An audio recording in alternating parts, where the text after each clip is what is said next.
He decided he wanted to go in business for himself, and he felt he wanted to go into the real estate business. One of the reasons being that it depended on personal services.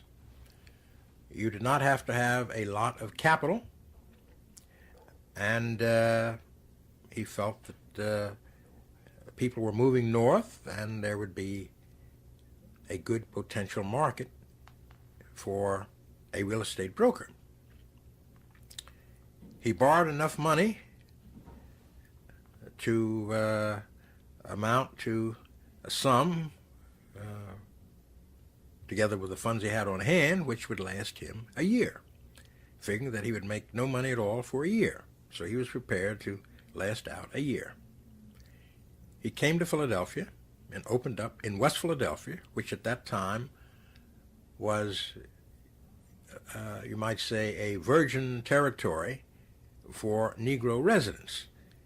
There were some old areas, usually back streets, where people had lived for a number of years. These were mostly rundown houses, and but there was just the beginning of moving out into decent housing.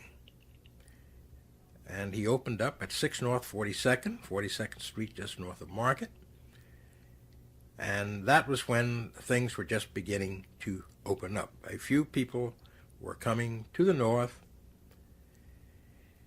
and that was it. It's rather ironic that for the first 2 years he was in business, most of his customers were white.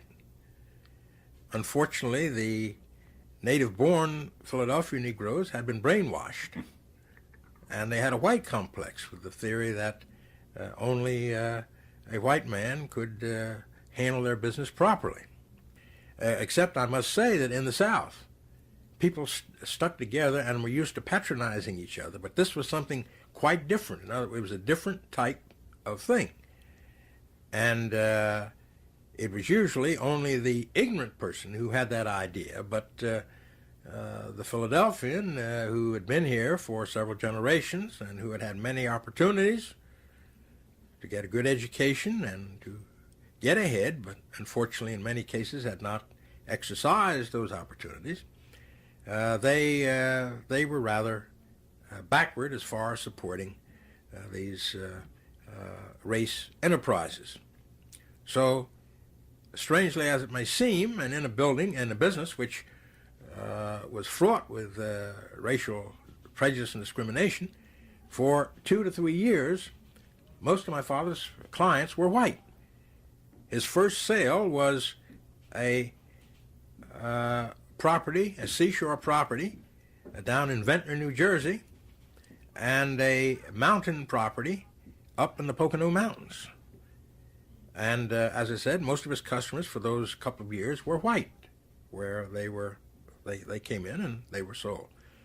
Starting in 1916, 1917, Negroes started coming from the South, and then, of course, they did patronize him. In the South, they were used to supporting each other. They knew they had to. That's the only way they could get ahead.